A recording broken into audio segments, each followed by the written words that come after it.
Taste the Daily.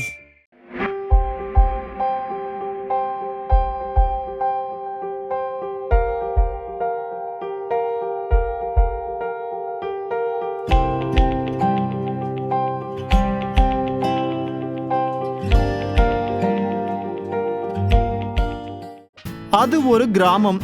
அங்கே அவ்வளவாக பேருந்துகள் வராது. வந்தாலும் நிற்பது கஷ்டம்தான். ஒரு நாளைக்கு 3 அல்லது 4 பேருந்துகள் மட்டும்தான். அதிலேயே மக்கள் முண்டியடித்துக் கொண்டு ஏறுவர்.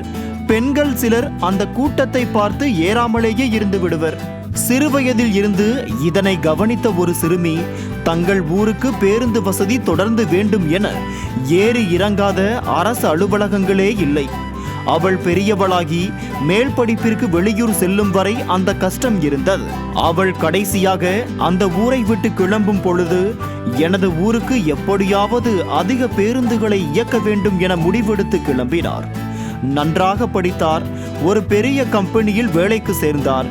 ஒரு சில ஆண்டுகளில் கை நிறைய சம்பாதித்தார்.